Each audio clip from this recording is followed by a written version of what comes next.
Okay, Doppler effect. Basically, it's related to we'll do for sound first, and then we'll go for light as well. Okay. Sound ka, if you remember, when we talk about sound characteristics, there are three main characteristics that we track. One is waveform, okay, loudness, and third one is the frequency of the pitch. Okay. And what we have realized, see, let's take an example so we'll understand properly. Let's say we have some gun which can fire a certain number of balls per second. Let's say it can fire 5 balls per second. Okay, something of this sort. And then there's a person who's catching them. Okay. And let's say this person is at rest right now. Okay. And this source is also at rest. Source जो है ball फेंक रहा है जो वो भी rest पे. So now what will happen if that is the case? So 5 balls per second have been thrown.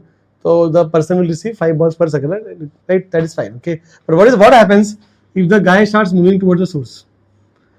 Will he receive only 5 balls in a second or probably more than that? More than that, isn't it? It won't be the same, right? It won't be the same number क्योंकि पास में आ रहा है तो ज़्यादा balls मिलेंगे उसको. Same goes for if the observer moves or the source moves, both will change the number of balls received per second, right? What if the person moves behind instead of going towards the source?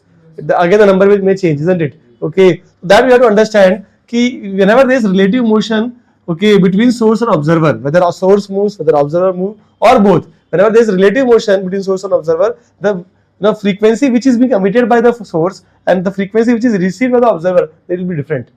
They won't be same.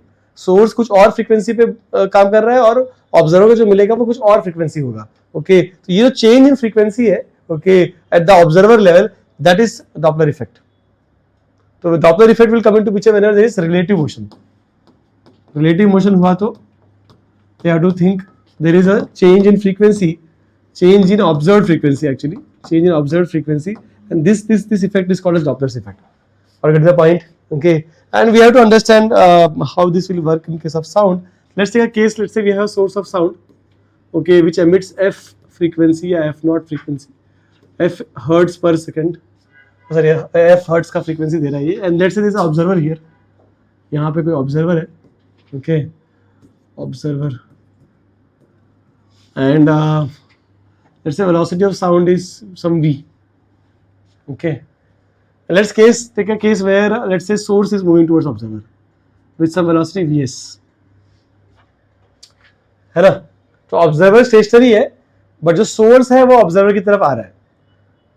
ठीक है? This is case number 1. Let's take one more case. Okay. Case 2 where source is stationary, but let's say observer is moving towards the source with some velocity vo, velocity of observer. यहाँ पे source stationery रहते हैं, source अभी भी frequency f hertz दे रहा है. Okay, velocity of sound is v. ठीक है, तो दो केसेस देते हैं, थोड़ा समझ में आ जाएगी what is the formula, how it works. Okay, so देखो केस नंबर 2 जो है जहाँ पे ऑब्जर्वर मूव हो रहा है, okay, versus case number 1. So see, so in case 1 what is going to happen कि this source is emitting wavelength like this ना, ऐसे वेव्स निकल रहे हैं इसके ऊपर, करेक्ट. ओके, अब ऑब्जर्वर तो रेस्ट पे है, तो अगर ऑब्जर्वर रेस्ट पे तो velocity of sound will not change for him, right? So velocity of sound, you can say velocity of sound with respect to observer is velocity of sound minus velocity of observer, which is 0. तो v ही मिलेगा उसको. तो observer के लिए sound की velocity change नहीं हो रही है. समझ में आ रहा है क्या? ओके, बट यू अंडरस्टैंड कि नॉर्मली क्या होता है, देखो यहाँ पे ध्यान से देखो, तो ये वेव है समझ लो for example, okay, but because source has moved some distance, source is moving with velocity vs, right. तो source in some time t, let's say source moves, तो सोर्स का ये ओरिजिनल पोजीशन था, now it will reach at this position, right. तो because of this shift, okay, the wavelength changes for the observer, it's kind of squeezed. समझा? Wavelength, wave का length कम हो जाता है, मतलब समझा? ठीक है, तो original wavelength let's say is lambda, now the wavelength will become some lambda dash. And we can say that, what is this lambda dash का value? Yeah, it will be lambda minus vst. t ले लेते हैं, 1 cycle ले लेते हैं, okay, चलेगा? समझा? Okay, and this is the wavelength for the observer. Now we know that v is equal to f lambda, right? Isn't it? We will use that formula. So lambda will be v upon f. Okay, so what is this? This is wavelength observed by the observer, isn't it? Okay, what is lambda dash? Observer को क्या wavelength मिल रहा है वो है, ठीक है. That will be velocity of sound upon frequency by the observed by the observer. That should be equal to lambda को भी लिख सकते हैं हम लोग v upon f, करेक्ट. सही है ना, ठीक है, minus we S and this is F, time is 1 upon F, right, है ना. तो this will be V S upon F, correct. Time period is 1 upon frequency, right, तो I can write 1 upon frequency, 1 upon frequency of the source. Okay, तो what do we get? We get F not is equal to, okay, या frequency of the observer क्या मिलने वाला है? You will get v upon v minus vs into f. That is the observer frequency of the observer. समझ आया क्या? समझ में आया क्या? मैंने बोला कि ऑब्जर्वर के लिए जो वेवलेंथ है वो चेंज रहेगी. जो नया वेवलेंथ है it is original wavelength, okay, minus vs. This is distance travelled by the source, right, this is vst. And time को we have written 1 upon frequency, lambda is again velocity upon frequency. This is also velocity is not changing for observer, so it will be v only. So velocity of, but I say v, it is velocity of sound. Okay, यहाँ पे क्या होता है? Frequency of sound. Okay, जो this is the original frequency which has been emitted by the source. Solve करो इनका answer. समझ में आया क्या? Okay, next. How about this case? Case 2. Case 2 में क्या की? Observer मूव हो रहा है, तो for the observer velocity of sound according to observer will be velocity of sound minus velocity of observer, right, which is negative in this case, तो minus हो जाएगा. तो क्या आएगा यहाँ पे? v plus v हो जाएगा. This is velocity of sound for the observer, isn't it? है ना. तो we can say frequency observed by observer will be equal to what? Frequency is v, velocity of sound according to observer upon wavelength of the sound, isn't it? Which will be actually v plus vo upon lambda is again what? v on f. You get this answer. So what is v here? V is velocity of sound and what is vo? Velocity of observer. This should be the answer. See, isn't it? Lambda को हमने क्या लिखा? Lambda को we have written v upon f. समझ में आया क्या? And you should understand, in both the cases, is the frequency increasing? Observed frequency is more than the actual frequency, right? Isn't it? Okay. So इसका मतलब क्या है कि when source is moving towards the observer or observer is moving towards the source, the frequency increases. उल्टा भी हो जाएगा अगर observer दूर जा रहा है, okay, ठीक है, यहाँ पे अगर observer दूर जा रहा है तो what do we get? We'll get a minus here. In fact, and यहाँ पे क्या रहा है? Source पास में आ रहा है. Source moves away, यहाँ पे प्लस हो जाएगा. ठीक है, तो in general I should say that the formula should be something of this sort. It should be f observed is equal to v plus minus vo upon v plus minus vs into f. ये formula होना चाहिए. समझ में? देखो numerator में क्या आ रहा है? ऑब्जर्वर का वेलोसिटी, समझे? डिनोमिनेटर में क्या आ रहा है? सोर्स का वेलोसिटी, है ना. मैं इसको ऐसे ओ एस ऐसे याद है, ओ एस या ऐसा कुछ याद कर लो, ठीक है ना, ओ एस ऐसा कुछ, ठीक है. सॉरी, नहीं मल्टीप्लाई नहीं किया हमने बोला कि गलती देखो कि अगर सोर्स अगर ऑब्जर्वर के पास में आ रहा है और दोनों ही यहाँ पे क्या है, वी आर अज्यूमिंग कि only source is moving, right, here only observer. What if both are moving? If both are moving then both the effects will happen, right. तो फॉर्मूला कंबाइन हो जाएगा. तो यहाँ पे क्या अज्यूम करें कि बोथ आर मूविंग. अगर सोर्स भी मूव हो रहा है, ऑब्जर्वर भी मूव हो रहा है, तो ऐसा फॉर्मूला आएगा. Is making sense? ठीक है. What is v? O, velocity of observer. What is v? S. तो इसको ओ यस ऐसे याद कर लो. ओ हमेशा ऊपर आएगा, ठीक है. तो वी इज क्या? Velocity of sound. V o is velocity of observer. V velocity of sound again. This is velocity of source. F is the original frequency emitted by the source. समझ में आया क्या? And this is point number 1. This formula you should remember. This is general formula. Okay. Second point you should remember कि if they are moving towards each other, towards जा रहा है तो frequency बढ़ना चाहिए, इंक्रीज होना चाहिए, और अवे जा रहा है तो फ्रीक्वेंसी डिक्रीज होना चाहिए. समझ में? केसेस ले लेते हैं, चलो कर लेते हैं. एक केस ले लेते हैं. ये सोर्स है, ये ऑब्जर्वर है. Okay, let's take case number 1. Source is moving towards the observer, observer is moving away. Okay, तो क्या फॉर्मूला आएगा बोलो?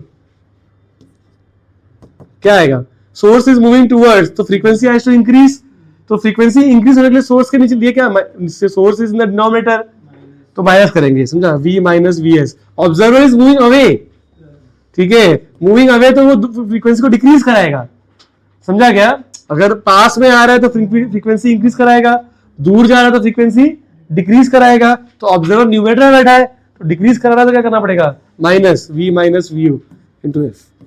समझ में आया क्या, समझा, कोई अगर पास में आ रहा है तो it is helping to increase the frequency, कोई दूर जा रहा है तो it helping to decrease the frequency, are getting the point, ठीक है। तो यहाँ पे सोर्स इज कमिंग टूवर्ड्स, तो उसको फ्रीक्वेंसी इंक्रीज कराना है, बट वो डिनोमिनेटर में है तो इसलिए वहां पे माइनस आने तो इंक्रीज होगा, ऐसे दिस इज गोइंग अवे, ये डिक्रीज कराएगा, न्यूमरेटर में है इसलिए माइनस आ रहा है। एक और एग्जांपल लो, चलो यहाँ पे एक और लो, ये दूर जा रहा है वीएस से और ऑब्जर्वर जो है वो पास आ रहा है वीओ से, अब क्या होगा, है ना, दिस इज मूविंग अवे ना, o is in the numerator, will help to increase और डिक्रीज, इंक्रीज तो ये प्लस आएगा यहाँ पे, तो v प्लस वीओ अपॉन, ये दूर जा रहा है तो डिक्रीज करने में हेल्प करेगा, तो यहाँ भी plus V S into F, observe frequency.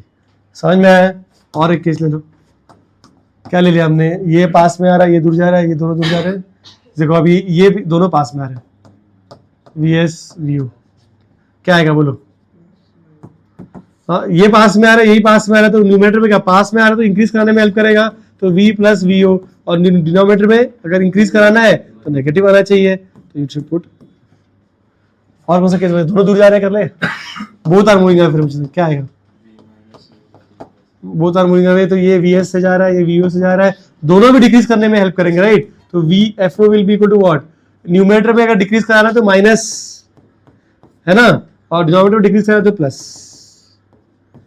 Do you get that concept, concept बहुत सिंपल सा है कि पहले तो याद रखो कि न्यूमरेटर में यू हैव ओ यस, ऐसे याद रखो, ठीक है, तो ऑब्जर्वर ऊपर नीचे सोर्स। सेकंड पॉइंट क्या है में कि अगर पास में आया तो they will help to increase frequency, और दूर जाए तो they will help to decrease frequency, तो जो पास में आ रहा है फ्रीक्वेंसी बढ़ाएगा, अब वो बढ़ाने के लिए क्या करना पड़ेगा, न्यूमरेटर में you have to put minus, अगर सॉरी प्लस, और डिनोमिनेटर माइनस करना पड़ेगा, वैसा वर्सा, तो इंक्रीज करने के लिए वो मैच करना पड़ेगा हमको।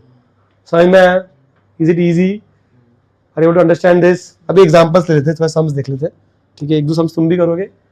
तो यहाँ पे कैसे क्वेश्चन दिया, बोला है कि समझ लो एक ऑब्जर्वर है, ओके, एक कार जा रही है, कार की वेलोसिटी दी है v नॉट, ओके, ठीक है, और इसका हॉर्न है, इसका हॉर्न का जो हॉकिंग फ्रीक्वेंसी है it is some f hertz, okay. अब इसने क्या बोला कि v, let's say v is the velocity of sound, okay. अब ये जो v नॉट से वेलोसिटी से जा रहा है, इसने क्या किया कि कार पहले ऑब्जर्वर की तरफ आया और फिर निकल गया, ठीक है, तो इट पासेस बाय, समझे कि नहीं, पहले आ रहा है उसकी तरफ और फिर जा रहा है। अब तुम लोग ट्रेन में भी अगर प्लेटफॉर्म पे हो और एक फास्ट निकलती है विदाउट स्टॉपिंग, तो आई हर्ड देयर हॉर्न के साथ है ना, अजीब सा ऐसे, और या तो फिर क्या बोलते हैं, अगर इवन एम्बुलेंस ले लो या कोई बहुत हॉर्न मार के कोई जा रहा है जोर से, तो हॉर्न का आवाज तुम्हारी तरफ आ रहा है तो अलग है, और तुम्हारे से दूर जा रहा है तो अलग है, अगर इट इज नॉट सेम ना, ठीक है। तो इसने भी यही पूछा है कि जब पास में आ रहा है तो क्या फ्रीक्वेंसी है, it will be some f1, और जब दूर जा रहा है तो क्या फ्रीक्वेंसी, इट्स सम f2, उनका डिफरेंस चाहिए उसको। क्वेश्चन क्या पूछा इसने कि find the change in frequency as heard by the observer in both cases. Case number 1 it is coming towards it, case number 2 is going away from it. समझ में आया, करते हैं, चलो आ जाओ। केस 1 क्या है कि पास में आ रहा है, राइट, तो source is coming towards with v not velocity, velocity of sound is v, observer हमारा चुपचाप बैठा हुआ है, ओके, तो इट्स कमिंग टुवर्ड्स इट, तो what is the frequency heard, observer तो रेस्ट में है तो न्यूमरेटर में तो कुछ नहीं आने वाला, ओके, तो v आएगा ऊपर, ठीक है, डिनोमिनेटर में इट्स हेल्पिंग टू इंक्रीज, तो minus v nought into f, समझे। अब सेकंड केस में क्या हो रहा है कि ऑब्जर्वर ऐसे ही है, सोर्स दूर जा रहा है उससे सेम वेलोसिटी v नॉट से, इजंट इट, ठीक है, अगेन न्यूमरेटर में कुछ आने वाला नहीं है बिकॉज़ ऑब्जर्वर हमारा रेस्ट पे है, तो vo is at rest, okay, s का वैल्यू v नॉट दिया हुआ है, दूर जा रहा है तो फ्रीक्वेंसी डिक्रीज कराएगा, तो माइनस का प्लस हो जाएगा यहाँ पर v not into f, and then you want difference delta f is simply f1 minus f2. Did you get this concept? समझ में आया कैसे करा, ठीक है। एक और देखो, अब समझ लो यहाँ पे ऐसे कुछ केस है बट ऑब्जर्वर भाग रहा है, ओके। केस नंबर 1 क्या हो रहा है, देखो यहाँ पे समझ लो there some building and somebody shouting, okay, in the building with some frequency f, okay. एक बंदा कार ड्राइव करके जा रहा है, ओके, तो पहले वो अप्रोच कर रहा है कॉम्प्लेक्स को and then he is leaving from the complex. Case number 1 is approaching the complex, case number 2 is leaving the complex. Same जो पिछला केस करा है उसका उल्टा, यहाँ पे ऑब्जर्वर मूव कर रहा है, तो व्हाट इज F1? पहले तो Vs 0 हो जाए तो डिनोमिनेटर में कुछ नहीं आने वाला, डिनोमिनेटर में सिर्फ V आने वाला है। ओके, ऊपर ही जो होगा होगा, पास में आ रहा है तो क्या होगा, फ्रीक्वेंसी विल इंक्रीज, तो we have to plus V0 into F। Okay, and दूर जाना तो क्या हो जाएगा, V minus V0 upon V, denominator में कुछ नहीं आने वाला, and hence you can find delta F। अगर पूछा है तो, है ना, समझ में आया क्या? काफी आसान है, मतलब इसमें खाली तो ध्यान करना है पास में आ रहा है कि दूर जा रहा है, कौन चल रहा है कौन नहीं चल रहा है, दोनों चल रहे हैं तो दोनों का देखना पड़ेगा। Is making sense? समझा? इसमें कभी कभी उल्टा भी करते हैं, बीट्स दे देंगे, beats, what is beats, difference of frequencies का बीट्स, ठीक है, तो बीट्स दे देंगे और बाकी इंफॉर्मेशन दे देंगे और पूछेंगे वेलोसिटी ऑफ साउंड बता दो, ठीक है, या वेलोसिटी ऑफ साउंड दे देंगे, फ्रीक्वेंसी दे देंगे, लेकिन आज की वेलोसिटी ऑफ ऑब्जर्वर और सोर्स, इसमें ही मतलब कुछ ना कुछ परम्यूटेशन कॉम्बिनेशन करते रहेंगे वो लोग। अगर पॉइंट, ठीक है, अगर बीट्स बोला है तो मतलब it's simply difference of frequency. Is making sense? Okay, समझ में आ गया है? तो I want to attempt, this is a good question, okay, थोड़ा अटेम्प्ट करो। क्वेश्चन क्या पूछा है सुनो। This a car, okay, which is approaching towards a wall, देख वॉल की तरफ जा रहा है, ठीक है, there is a wall here, wall is a you know denser medium समझ लो उसको, उसकी तरफ जा रहा है वो, और कार का जो हॉर्न का हॉकिंग फ्रीक्वेंसी है वो कुछ f हर्ट्ज दिया हुआ है। ऑब्जर्वर जो है वो दूर जा रहा है, मतलब observer is going away from the car and the wall with velocity v1। Okay, question ये पूछा है, find the beats heard by the observer. Okay, beats कब सुनाई देगा, जब दो फ्रीक्वेंसी एक पोजीशन पे आ जाए, इजंट इट? तो क्या यहां पे क्या हो रहा है, yes there is a the once एक साउंड तो डायरेक्टली कार से आ जाएगा, इजंट इट? सिंस क्या बोलते हैं, एक साउंड तो डायरेक्टली कार से डायरेक्टली है, there is a direct sound coming on this guy, okay, and that frequency you can find, both are moving from each other, okay, away from each other, so that is frequency number 1, okay, direct frequency। Second क्या हो रहा है, ठीक है, second क्या हो रहा है कि एक फ्रीक्वेंसी इसको हिट कर रही है वॉल को और फिर वो रिटर्न आ रहा है इसके पास, दैट इज फ्रीक्वेंसी नंबर 2। ये दोनों डिफरेंस होगा, that is the beats that you hear. अगर द पॉइंट समझ में आया क्या? फटाफट सॉल्व करो, बताओ क्या है। The logic would be that F1 is the direct frequency, right? So F1 is direct frequency, directly received. So we can say here is the observer. This guy is moving away with velocity v1. Here is the source. Okay, let's make a star here. Source is moving like this, F2 with velocity v2. Frequency is coming here. So we can say frequency F1 will be equal to how much? It's v. Velocity of O ऊपर O आएगा, नीचे S आएगा, right? It's moving away from the source, right? तो इसलिए यहाँ पे minus आएगा VO. VO मतलब V1. Okay, and then source is also moving away from it, तो then यहाँ पे आना चाहिए plus V2 into F. That is the frequency which is received directly from the source to observer. Then let's talk about reflected frequency. Reflected frequency में क्या हो रहा है? It's a two step process. Process number 1 क्या है कि ये source जो है, यहाँ से जो frequency है पहले it will go to the wall. तो wall becomes a stationary observer. That is step 1. So you have to find what is the frequency received on the wall first. Do you agree? Okay. तो wall को क्या frequency मिल रहा है? wall तो stationary observer है, तो O ऊपर का कुछ नहीं आएगा because VO. Okay. तो numerator में we have O. O में कुछ नहीं आने वाला. So source is moving towards it, so it will help to increase the frequency. Hence minus आना चाहिए, minus V2 into F. This is the frequency which is received by the wall. ठीक है? तो this is frequency received frequency. Okay. अब wall ने जो frequency receive किया है वही फ्रीक्वेंसी तो वो बाहर देगा, वापस रिफ्लेक्ट होगा, ठीक है, तो frequency emitted by the wall, okay, is FW, okay, and now this person here, जो पर्सन है, जो अपना ऑब्जर्वर है, he becomes a moving observer, okay, moving observer for a stationary source. कितना वेलोसिटी V1 है, स्टेशनरी सोर्स है, तो this is the F2, ये फ्रीक्वेंसी रिसीव कर रहा है अपना ऑब्जर्वर, तो F2 frequency received should be equal to how much? It should be V source is at rest, तो डिनोमिनेटर में कुछ नहीं आने वाला, ऑब्जर्वर इज मूविंग अवे, तो you should put minus V1 upon V into FW, okay, this is frequency of the wall, okay, wall को जो frequency उसका वैल्यू सब्स्टिट्यूट करो, क्या आ जाएगा? V minus V1 upon V minus V2 into F, and once you have these values you can just subtract to get beats. Beat frequency क्या हो जाएगा? Beat frequency simply subtraction F1 minus F2। समझ में आया क्या? ठीक है, okay, तो it's a very easy problem. The only thing that you have to observe is कि walls is reflecting the frequency, so you have to assume first wall becomes a stationary observer first, then it becomes a stationary source. तो पहले stationary observer है wall, यहाँ पे it is behaving like a stationary observer, okay, and यहाँ पे it is behaving like a stationary source. So that's how wall is working. Okay, any questions here? Did you get this?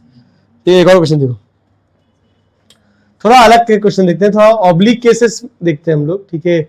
Oblique case मतलब जहां पे they are not no on the same line of motion. Okay, तो what I have assumed here is कि this is the observer, he is running like this, it's going down. Let's say अगर X axis तो Y axis में नीचे जा रहा है, and then this car is coming going towards right. Okay, with some frequency F ले लो. Okay, इसका हॉकिंग फ्रीक्वेंसी एफ, या you can say 200 hertz or something like that. Okay, the question asked here is ki find what is the frequency heard by the observer. Okay, अब क्या हो रहा है, देखो यहाँ पर क्या हो रहा है कि ये जो फ्रीक्वेंसी एमिट कर रहा है वो ऐसे आ रहा है ना इसके पास. ओके, बट इनकी वेलोसिटीज जो है, okay, velocities are like this. This is the velocity of the source, right, and this is the velocity of the observer. Sound is travelling like this. So their line of motion and the sound का direction, velocity direction is not same. तो ये case को हम लोग oblique case ले रहे हैं. समझ आया क्या? ओके, तो what should we understand here is कि जो फॉर्मूला हमने पढ़ा है वही फॉर्मूला यूज करेंगे, बट थोड़ा सा हमको समझना है इसमें कि what is the formula? V plus minus VO upon V plus minus VS into F, right? तो यहाँ पे ये VO और VS क्या होता है? It is the velocity of the source and observer along V, along the velocity of sound, yeah, along the line joining, you can say, yeah, line joining source and observer, ऐसा बोल सकते हो तुम, है ना. अब तो आसान हो गया, ठीक है, because what is this angle 37 है ना, तो ये एंगल 37 है, isn't it? ठीक है, और ये वेलोसिटी कितने थे 50. तो basically when I am writing I should write velocity of source as कितना लिखूं बताओ? It will be 50 cos 37, isn't it? And velocity of observer velocity क्या लिखे? VO क्या लिखेंगे हम लोग? यही लाइन को एक्सटेंड करो. दिस इज द केस है, this is how much 53, so this will be 53, है ना. सही है ना, मतलब ये वाला एंगल कितना हो जाएगा? 53 हो जाएगा. ठीक है, this is line joining them. Okay, और ये वेलोसिटी डायरेक्शन है, तो इसका कंपोनेंट इधर लेना है, इस लाइन पे लेना है, तो इट विल बी 100 cos 53. समझ में आया क्या? What is the frequency of observe frequency क्या हो जाएगा? इट इज v का दिया है, क्या दिया है? 330, तो 330. Okay, source is moving towards the observer, isn't it? If this is line joining, तो जो कंपोनेंट मिला है अपने को यहाँ पे इस तरफ मिला है, this is velocity of s, correct, and observer is moving like this, this is VO, है ना. तो source is moving towards but observer is moving away, तो O is on the top, तो इट माइनस जाएगा, minus 100 cos 53, correct, upon, sorry सेक कैसे हो जाएगा? ठीक है, ये लाइन जॉइनिंग है, ये तुम्हारी वेलोसिटी है, ठीक है, तो इस लाइन पे तुमको कंपोनेंट लेना है ना. This is the component, isn't it? This is angle, this is towards angle, this is away from the angle. ठीक है, समझ आया ना? जैसे उस लाइन पे तो कंपोनेंट लेना, दैट्स इट. ओके, हाँ, तो सही लिखा है क्या? This is V minus VO because is moving away, okay, upon V, यहाँ पे सोर्स इज मूविंग टुवर्ड्स, तो माइनस अगेन, है ना, because it's helping to increase the frequency. 50 cos 37, समझ में आएगा, into 200, that should be your answer. समझ में आया क्या? काफी इजी है. समझ में आया कैसे कर रहे हैं हम लोग? Any questions, anyone? अगर ये समझ में आए तो हम ये कर सकते हैं, कर लो. यहाँ पे velocity of sound is 330 given to you, 2020. The velocities of the source, this is the source, okay, this is the observer. Give me the answer quickly.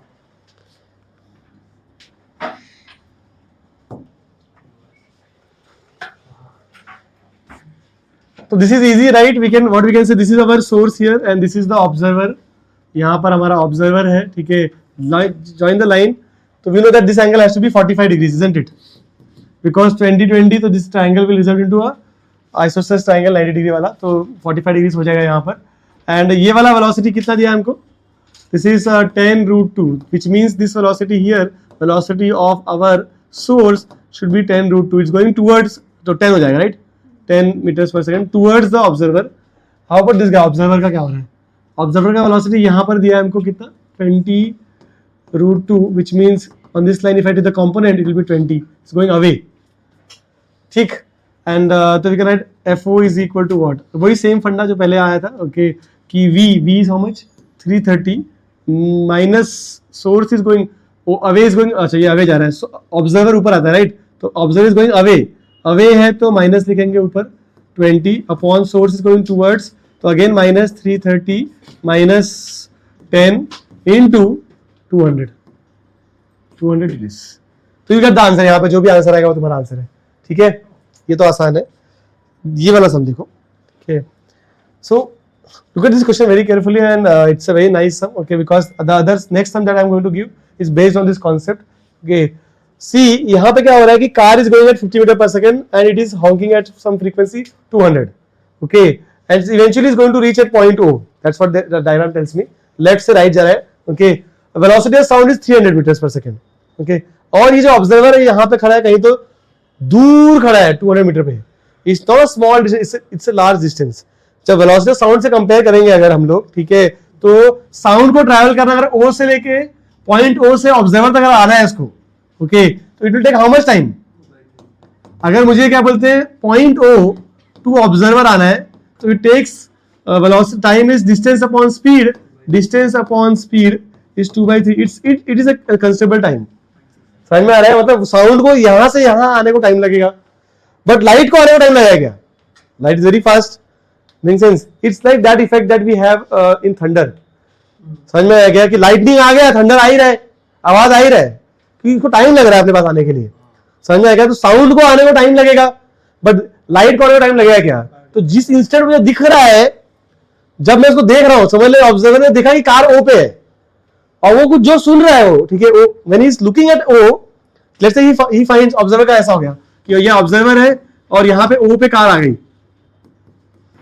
Okay, O पे कार आ गई, ठीक है, कार की फ्रीक्वेंसी जो भी आई, ठीक है, जब O पे कार आ गई, ठीक है, तो ही can see the car, but जो आवाज वो सुन रहा है वो क्या बोलते हैं, O पे एमिट हुआ है कि थोड़ा पहले एमिट हुआ है, थोड़ा पहले एमिट हुआ है. Is it making sense? There is a delay. Sound will take some time to reach at that observer because he is फार.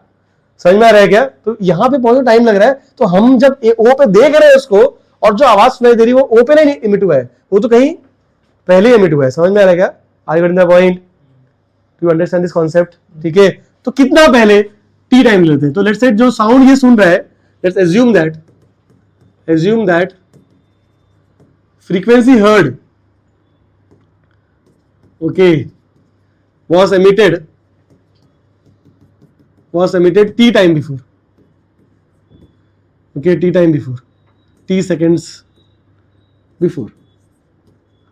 ऐसा इमेजिन कर. तो तीन यहाँ पे जो भी टाइम पे देखा उसने थोड़ा पहले टी टाइम बिफोर, यहाँ पे जब वो कार था, ठीक है, तभी उसने एमिट किया था और वो साउंड मुझे यहाँ पे ऐसे ट्रैवल करते हुए यहाँ पे सुनाई दे रही है.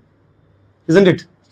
Okay, तो distance travel by this car is actually velocity into time ना 50t, और distance travel by this sound is actually sound की वेलोसिटी 300 है ना, into distance is speed into time, right. तो टाइम t, जितने टाइम में car यहां से यहां पहुंचा है उतने टाइम में साउंड यहां से यहां पहुंचा है. That's how you can see ना, जो तुम देख रहे हो यहाँ पे इसको, तो जितने टाइम में कार यहां से यहां पहुंच रहा है उतने टाइम में साउंड यहां से यहां पहुंचा है.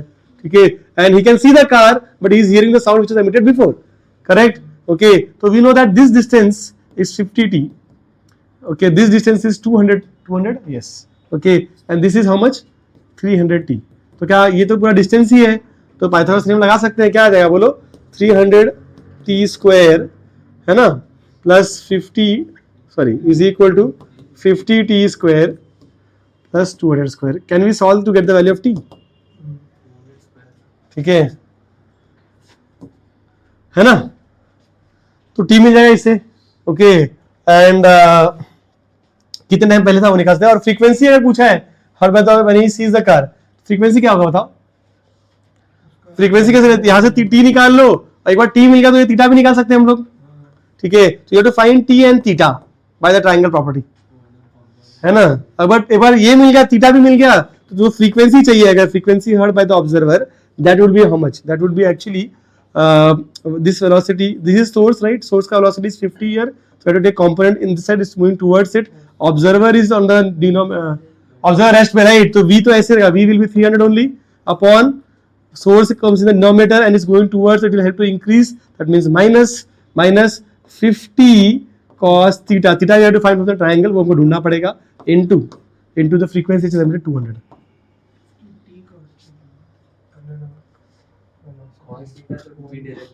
वेलोसिटी कंपोनेंट ना, 50 से velocity component, this is v minus o is stretch, तो o का कुछ नहीं आएगा, और अपॉन v माइनस, बिकॉज क्या, the source is moving towards the observer, vs, ये vs है, ठीक है। सॉरी, ये cos थीटा, हाँ तो ठीक है, डाल के निकाल लेंगे आराम से, है ना, समझ में आया क्या, अगर ना पॉइंट, ठीक है। तो can solve and get the value of observer. और सेकंड क्वेश्चन क्या दिया इसने, find the distance of the car from O when the observer hears 200। अच्छा, अब ये वाला पार्ट भी काफी इजी है, अगर 200 ही सुनना है मुझे, जो कार कितना एमिट कर रहा है 200, ठीक है, और 200 ही सुनना है, तो कब कैसा होगा ये possible,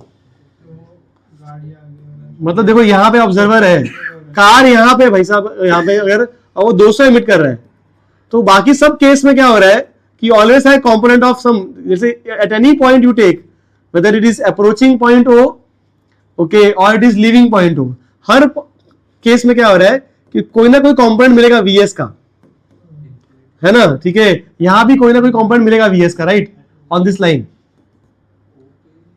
isn't it? In this case what is happening, Vs is approaching the observer, okay, और यहां पे क्या हो रहा है, Vs is लीविंग, राइट। देख लो, तुम समझ रहे हो, देखो यहाँ पे क्या हो रहा है कि जो कंपोनेंट मिल रहा है हमको इस तरफ मिल रहा है, right, okay, when he is going from here to here, component is this side, it is approach वाला वेलोसिटी मिल रही है, और जब वो दूर जा रहा है तो जो कंपोनेंट मिल रहा है वो कैसे मिल रहा है हमको, ये वेलोसिटी है कार की, तो इस तरफ कंपोनेंट मिल रहा है, राइट, तो इट इज मूविंग अवे वाला कंपोनेंट मिल रहा है। तो O के इस तरफ क्या हो रहा है कि हायर फ्रीक्वेंसी बढ़ रही है, ओके, मतलब 200 से ज्यादा सुनाई देगा, more than 200 you will hear, ठीक है। और यहां पे क्या हो रहा है, कम हो रही है, राइट, ठीक है। एग्जैक्ट 200 कब होगा, at O, because at O पे क्या हो रहा है, व्हेन ही इज हियर, ठीक है, तो there is no component of the velocity which is, क्या बोलते हैं, which is along the line joining, है ना। ये तुम्हारा सोर्स हो जाएगा उस टाइम पे, और ये तुम्हारा ऑब्जर्वर हो जाएगा, तो ऑब्जर्वर और सोर्स में there is no component which is along the line joining, that means there is no Doppler effect. समझा, डॉपलर इफेक्ट कब आएगा, जब you, what is the formula, VO FO is equal to V plus minus VO upon V plus minus VS into F। What are VO and VS, component of velocity along the line joining O and S, ठीक है। अब line joining O S किया तो there is no component of velocity along the line joining, ना observer की वेलोसिटी, observer already rest पे है, there is no component of VS also, तो डॉपलर इफेक्ट होगा ही नहीं। डॉपलर इफेक्ट नहीं होगा तो जो एमिट कर रहा है वही सुनाई देगा हमको। तो to hear 200 the object has to be, the car has to be at only at O, exactly O। तो एग्जैक्टली O पे जब आया था और जो फ्रीक्वेंसी उसने एमिट किया था तो वही 200 वाला है, बट जब तक ये पहुंचेगा यहाँ पर तब तक क्या करेगा, कार पास आगे आ जाएगा, isn't it? ठीक है। यही क्वेश्चन पूछा है कि वेयर इज द कार, तो where is the car, can you find it, क्या होगा, how much time it takes for the sound to travel from here to here, 2/3, तो 2/3 में ये कितना चल जाएगा, 50 into 2/3, that is the distance, 100/3। समझ में आया क्या, sound emitted at O which is 200 is heard as it is by the observer। तो when they say कि 200 सुनना है मुझे, तो मतलब वो कहां पे रिलीज हुआ रहेगा, O पे रिलीज होगा, पर जब तक साउंड यहां तक पहुंचेगा तब तक गाड़ी आगे निकल जाएगी, ठीक है, ओके। कितना आगे निकल जाएगी, हम टाइम निकालेंगे, साउंड को पहुंचने में टाइम लग रहा है, वो निकाला हमने 2/3, ठीक है, उतना, और वेलोसिटी इनटू टाइम कर दो, तुमको कार का डिस्टेंस मिल जाएगा। समझ में आया question, did you get this question, did you understand the essence of the question कि क्या सिखा रहे थे तुमको इसमें सिखाया कि क्या होते हैं, अगर डिस्टेंस ज्यादा है तो साउंड को पहुंचने में टाइम लगता है, तो there is a delay mechanism. You get this, समझ में आया क्या, तो एकदम जबरदस्त प्रॉब्लम है, okay. I will give you some time to solve, try करो क्वेश्चन। अच्छा उसके पहले डायरेक्टली वही करना है क्या, फिर इस पे आते हैं? देखो ये प्रॉब्लम कर लेते हैं, फिर हम उस पे आ जाते हैं. Okay, I want to do one more easy question before you go to this problem. एक इजी कर लेते हैं क्या? चलो एक इजी कर लेते हैं. यहाँ पे देखो, ये भी तुमको अटेम्प्ट करना है, मैं तुमको 2 मिनट दूंगा. Source is moving in circular path like this, ऐसे सोर्स मूव हो रहा है. ओके, और यहाँ पे हमारा ऑब्जर्वर है, दिस इज द ऑब्जर्वर. ठीक है, you can assume this radius as some r, इसका रेडियस को कुछ r ले लो और ये डिस्टेंस को l ले लो, मतलब. ठीक है, तो let's take this distance as l, इसको l ले लेते हैं. ओके, और रेडियस ऑफ सर्कल को हम कुछ r ले लेते हैं, इसको r ले लिया. ओके, क्वेश्चन इज कि क्योंकि ये मूव सर्कुलर मोशन में मूव हो रहा है, तो it's moving towards the observer also and moving away from the observer as well, isn't it? तो frequency will keep on changing for the observer. Observer is at rest. ठीक है, source की velocity हमको v दी है. Okay, तो या v0 ले लो उसको, लेट्स टेक इट इसको v0. Okay, velocity of sound को तुम v ले लो, velocity of sound is v. Question ये पूछा है, find the maximum and the minimum frequency heard by the observer. That is question number 1. Okay, तो try करो. ओके, तुमको पहले ये जानना है कि वो पार्टिकल कौन से पोजीशन पे होगा कि मुझे मैक्सिमम साउंड होने देगा. You can assume that L is much greater than R. Okay, maximum frequency कब सुनाई देगा तुमको ये जानना है मुझे. ठीक है, और मिनिमम फ्रीक्वेंसी कब सुनाई देगा. तो पहले you also position, find the position where it should be at that moment. Okay, that's question number 1. Question number 2 is ये कितना एंगल मूव करेगा वो सभी पूछते हैं. तो पहले क्वेश्चन नंबर 1 का आंसर बताओ, क्या होता है, क्या होना चाहिए? What do you think? Source is moving, ये हर पॉइंट पे ऐसे मूव कर रहा है, तो कब जाके मुझे मैक्सिमम फ्रीक्वेंसी मिलेगी? What do you think?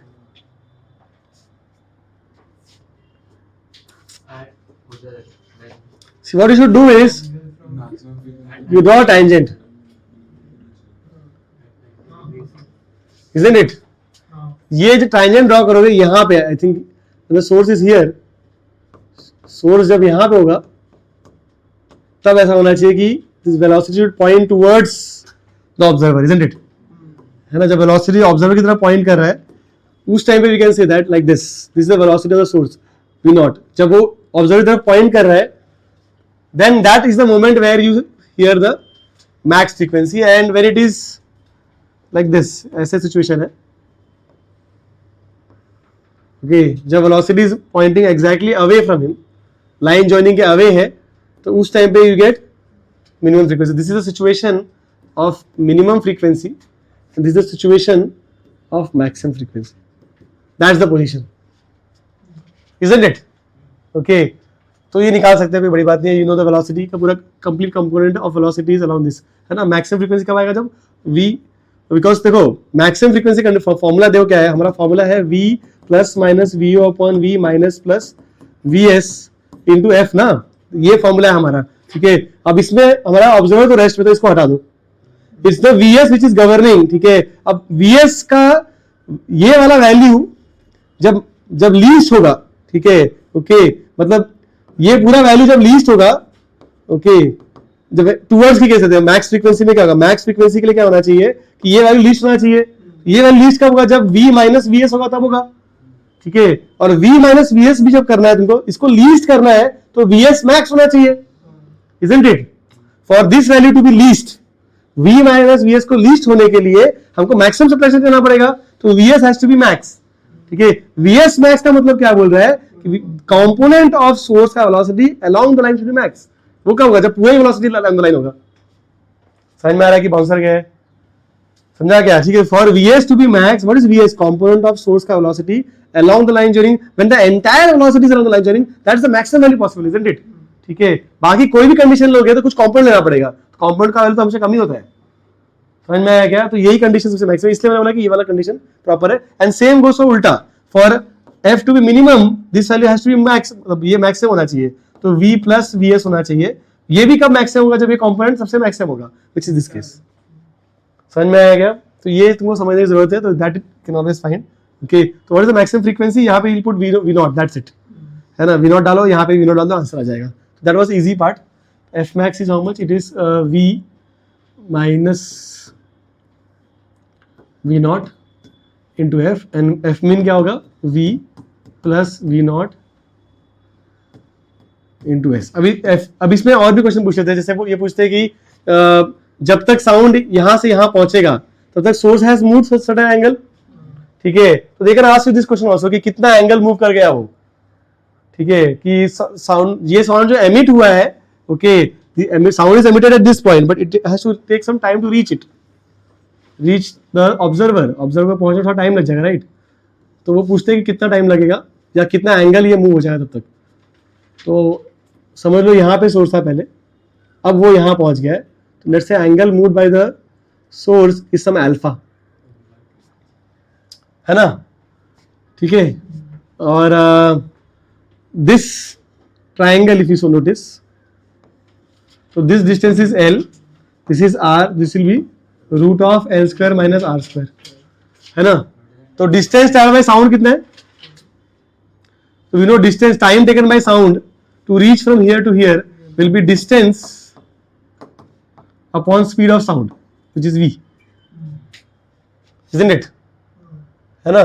और also we can write this is for sound, time taken for sound to reach from, this is time for sound to reach observer, okay? अब क्या हो रहा है कि ये कितना लेंथ मूव कर जाएगा इतने टाइम में? This is actually v nought into T, है ना? आर्क लेंथ क्या हो जाएगा? v nought into T, isn't it? Okay, distance समझ लो, ठीक है? Okay, and also we can write for the source, we can say angle is equal to arc length upon radius, alpha बोला ना हमने, सॉरी, इसको अल्फा लिख दिया, okay? And therefore we know T का वैल्यू, कितना है? ये root of L square minus R square upon,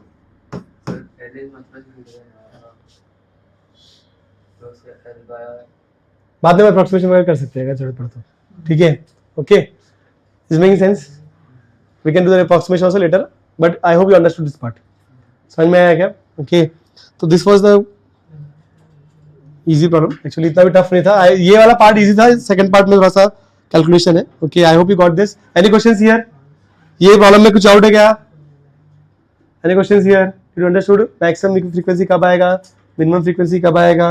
ठीक है, line joining क्यों बोला है? Because उस time पे component is maximum, ठीक है? And secondly क्या बोलते हैं, how much it is moving, कितना एंगल मूव करा वो भी हम निकाल सकते हैं, okay? Look at this problem, this is a nice problem, okay? इसको ट्राई करना है हमको। This is the observer, detector बोल रहे हैं इसको, ठीक है? ऑब्जर्वर या डिटेक्टर हमको बताया कि क्या फ्रीक्वेंसी आया है, okay? The detector is thrown up, okay? At the same instant source is dropped, समझ में आ गया? एक सोर्स को हमने छोड़ा है, उसी टाइम पे हमने डिटेक्टर ऊपर फेंका है, ओके? तो डिटेक्टर कैन टेल यू कि ये ऑब्जर्वर है हमारा, समझ रहे हो ना? तो detector is thrown up with 50 metre per second, object is dropped from a height of 505 metre, velocity of sound दिया है 300 मीटर्स पर सेकंड, ओके? तो ये डिस्टेंस हमको दिया हुआ है, इसकी वेलोसिटी दी है, इसको हमने ड्रॉप किया है। सोर्स जो फ्रीक्वेंसी एमिट कर रहा है इट इज 1300 हर्ट्ज, ठीक है? क्वेश्चन ये पूछा है हमको, find the frequency heard bye detector after 5 seconds, 5 second के बाद इसको क्या साउंड सुनाई देगा? समझा क्या क्वेश्चन?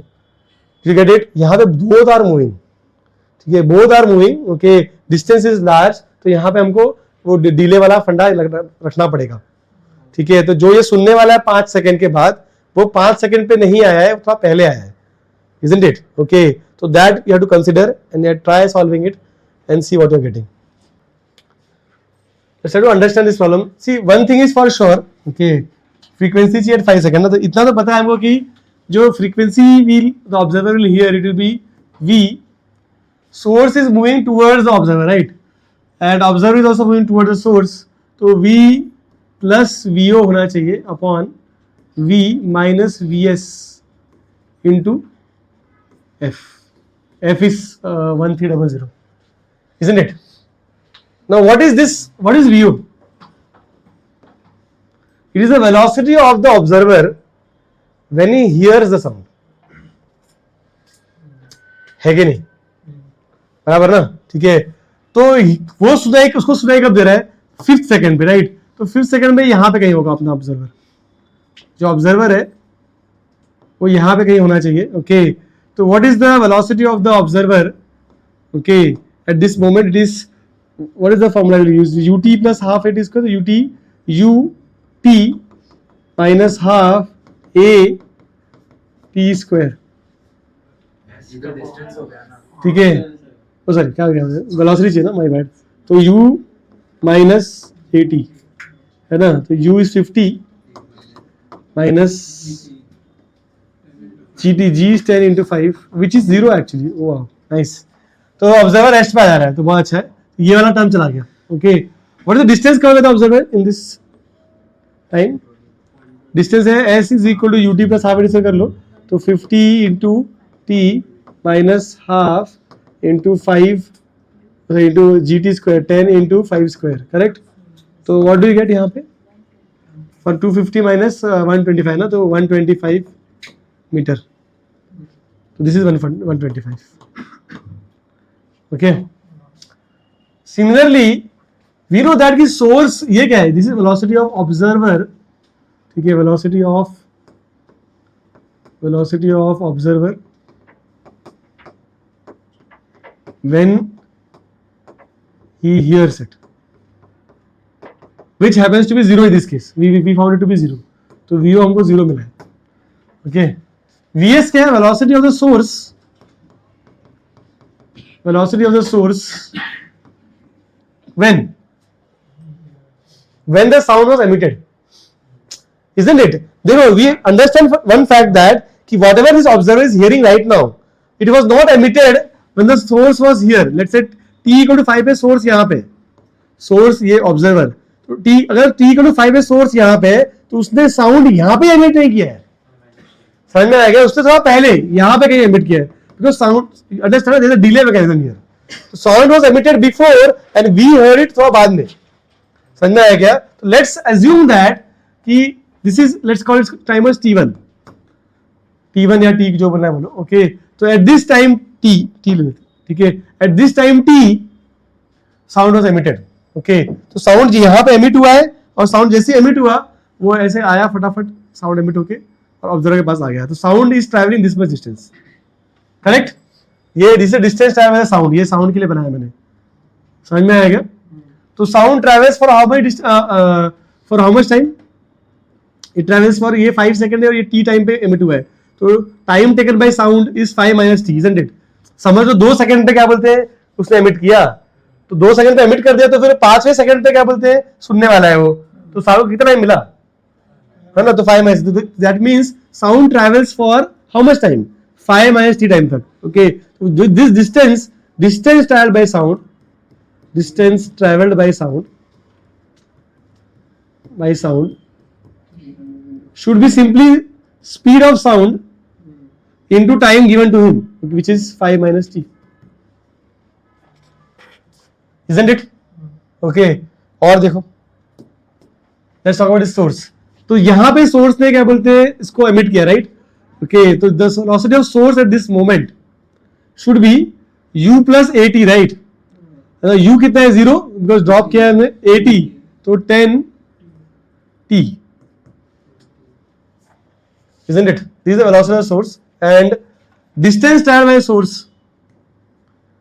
यहां से लेके यहां तक ये डिस्टेंस जो है, okay, is how much, s is ut plus half at square, तो हाफ at स्क्वायर ना, हाफ u तो 0 है, तो हाफ a t स्क्वायर, तो 5t स्क्वायर, तो this distance is 5t square.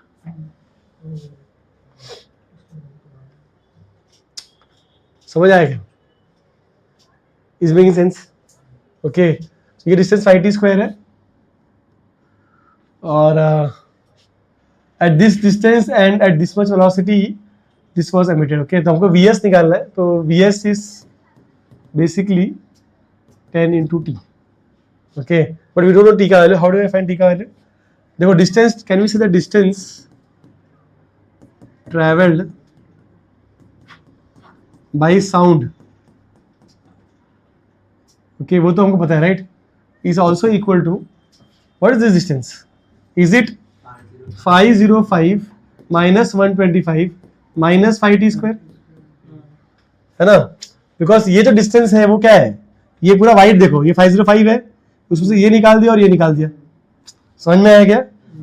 And also we found distance to be this much, isn't it? So this is also equal to, so we can now we can get the equation, right? I think it's fairly easy now. Okay, अब हो जाएगा. तो ये दो equation को equate कर दो, तो we can say that 300 into 5 minus t should be equal to what is this much? How much is this? 380 है क्या? 380 minus 5t square. I hope you got this value. ये कैसे आया? समझे ना कैसे निकाला हमने कि ये पूरा 505 है, ये सब्ट्रैक्ट किया और ये सब्ट्रैक्ट कर दिया, तो ये डिस्टेंस मिल जाएगा, वही डिस्टेंस साउंड ने भी ट्रैवल किया. Okay, so this will be how much? Open करो इसको, कितना आएगा ये? 1500 है ना, minus 300t is equal to 380 minus 5t square. Correct, which will be 5t square. इसको ले आओ भाई यहाँ पे सब, ठीक है, minus 300t. Okay, and this will be plus 1120 is equal to 0. I think इसको सॉल्व करोगे तो दो रूट्स मिलने वाले तुमको, एक है 4 और दूसरा है 56. I have the solution. तो this t equal to 4 seconds will get, second will get t is equal to 56, right? 56. अब ये तो पॉसिबल नहीं है, 5 सेकंड का बात कर रहे हैं लोग, ठीक है, तो this root will be rejected and this will be accepted. समझ में आया क्या? तो 4 सेकंड टाइम मिल गया. Once you get the time, what do you get? vs कितना मिल जाएगा भाई साहब? 40, ठीक है, and then you can just substitute everything. You will get fo is equal to v is given as 300 to us, correct, minus plus vo which is 0. Okay, 5th second में 0 हो जाएगा. ओके, v 300 माइनस कितना? 40 into 1300. I think this gives you 1500.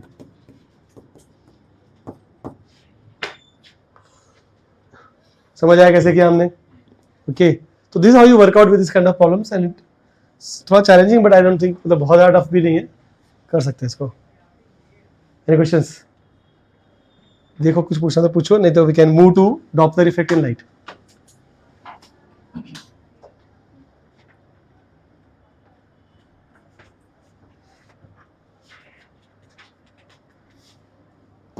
ठीक है, Doppler effect light, इसका दो, पहले तो वो सिमेट्रिक बिहेवियर समझना है इसका. मतलब for example this is a light source, speed of light is c which is extremely high, that we know. c ले लेते हैं स्पीड ऑफ लाइट को. Okay, and let's assume that case number 1 जहां पे source is moving with some velocity vs, या velocity of source को तुम v ले लो. ओके, और ऑब्जर्वर हमारा रेस्ट पे, ऑब्जर्वर को रेस्ट पे ले लेते हैं. और case number 2 you can take कि सोर्स रेस्ट पे, okay, but observer is moving toward the source velocity v. दो केस लेते हैं, source rest and observer rest. Okay, तो what is the answer? What is the frequency, observe frequency? यहाँ पे ना लोग नू यूज करते हैं, सिंबल प्रेफर करते हैं नू यूज करने के लिए. ओके, एफ भी यूज कर सकते हो, लोग न्यू यूज करते ज्यादा. तो what is the new frequency that we see? Nu dash would be equal to, okay, क्या आएगा बोलो? सो ऑब्जर्वर रेस्ट पे है तो इट विल बी सी, है ना, ऑब्जर्वर ओ एस ना, तो सी में यहाँ पे कुछ नहीं आएगा न्यूमरेटर में. डिनोमिनेटर में क्या मिलने वाला है?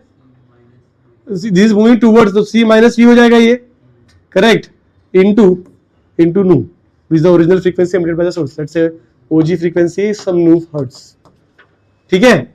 ओके, और यहाँ पे देखो, यहाँ पे क्या आ जाएगा? Nu dash will be equal to क्या आएगा बोलो? यहाँ पे observer is moving, it is increasing, तो it nu plus c plus v upon c into, है ना, करेक्ट है क्या? अब थोड़ा ऑब्जर्व करो इसको, देखो, ठीक है, यू शुड ऑब्जर्व एंड सी कि यहाँ पे क्या हो रहा है. देखो, इसको हम ऐसे लिख सकते हैं, c minus V upon C raise to -1, correct, and this will become 1 minus nu by C -1. अब ये तो बहुत बड़ा वैल्यू और ये बहुत छोटा वैल्यू है, बाइनोमियल अप्रॉक्सीमेट कर सकते हैं. This is approximately equal to 1 plus which is actually c plus v upon c. Same as this answer. तो इसका मतलब क्या है कि सोर्स ऑब्जर्वर की तरफ जाए या ऑब्जर्वर सोर्स की तरफ आए, आंसर विल बी सेम. तो यहाँ पे सिमेट्रिक बिहेवियर है, unlike sound.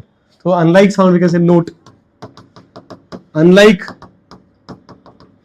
Sound behaviour is symmetric. तो डॉपलर यहाँ पे symmetric behaviour will see.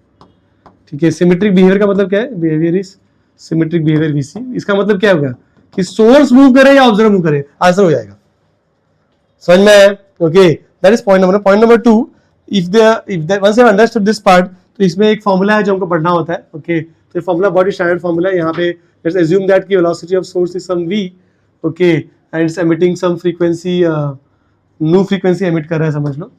Okay, and यहाँ पे एक ऑब्जर्वर है रेस्ट पे. Okay, and it's receiving the frequency. तो क्या मिलेगा हमको? It will be nu dash will be equal to c upon c minus v into your this thing nu. Okay, अब इसको क्या करते हैं ना, इसको ना वेवलेंथ में कन्वर्ट करते हैं. तो what is frequency? c by lambda dash is a new wavelength that you get, c upon c minus v into c upon lambda. ठीक है, तो we can cancel c and c. Okay, and what do we get यहाँ पे? We'll get c lambda dash is equal to c lambda minus v lambda. Okay, which means c, इसको या इसको ये shift कर लो जैसे तुम करना है, यहाँ पे ले लो यार. तो v into lambda is equal to c common lambda minus lambda dash, है ना. तो we can write this formula, इसको लिख सकते हैं delta lambda. Okay, change in wavelength observed. So we can say change in wavelength observed per original wavelength is equal to v upon c. Okay, और ये v जो है, what is this v? Velocity of source when observer is at rest. ठीक है, तो क्या इसको relative velocity बोल सकते हैं? Isn't it? है ना, when observer is assumed to be at rest, ठीक है, तो ये velocity लिया हमने, तो can we replace this as vr? है ना, तो इसको लिख देंगे हम लोग delta lambda upon lambda is equal to VR upon C. समझ में आया क्या? What is VR? It is velocity of relative velocity of source, relative velocity of source with respect to observer, and you know that it is symmetric. ये चले या वो चले, हमको सिर्फ रिलेटिव वेलोसिटी निकालना है बस विथ रिस्पेक्ट टू ऑब्जर्वर. ठीक है, this is shift in wavelength delta lambda.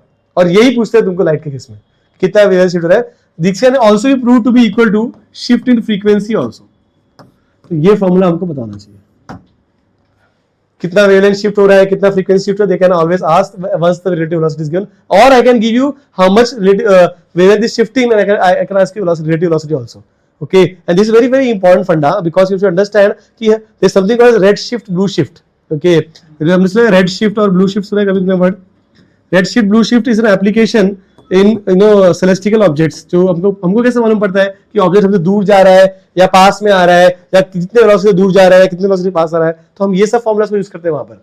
Okay, हम देखते हैं कि क्या वेवलेंथ चेंज हो रहा है उस ऑब्जेक्ट का अर्थ के रेस्पेक्ट में. और वैसे you know the change in wavelength, okay, लेकिन always percentage change in wavelength मिल जाता है हमको, तो हम उसकी रिलेटिव वेलोसिटी निकाल लेते हैं अर्थ के रेस्पेक्ट में. समझा? तो रेड शिफ्ट हो रहा है मतलब it is going away from us, blue shift मतलब इज कमिंग टुवर्ड्स अस. ठीक है, ऐसे और भी बहुत सारे ऑब्जेक्ट्स हैं, मतलब एप्लीकेशंस है एस्ट्रोनॉमी में डॉपलर इफेक्ट के काफी एप्लीकेशंस है. जैसे सैटर्न के रिंग्स को स्टडी करने के लिए हम डॉपलर इफेक्ट यूज करते हैं, and so many applications are there. And binary star system you have seen, वहां पे भी हम इसको यूज करते हैं समझने के लिए कितना पास में आ रहा है. तो जो जैसे पास में आ रहा है तो एनर्जी रिलीज हो रही है, तो वेवलेंथ जो हमारे पास आ रही है वो चेंज हो जाती है. ओके, तो there are so many applications जहां से वी अंडरस्टैंड कि क्या वेवलेंथ हमारे पास आ रहा है उस ऑब्जेक्ट का, उससे हम जज कर पाते हैं कि what is happening inside that object. I get the point. ठीक है, तो lot of applications here, and formula wise we only have a simple formula for the lambda shift or frequency shift का formula in terms of relative velocity, that we should know. You get this? ठीक है, sound के जैसे इसमें बहुत सारे cases नहीं है, बस ये एक फॉर्मूला पता है तो हम सब कुछ कर सकते हैं. Any questions anyone? ठीक है, तो we conclude with Doppler effect.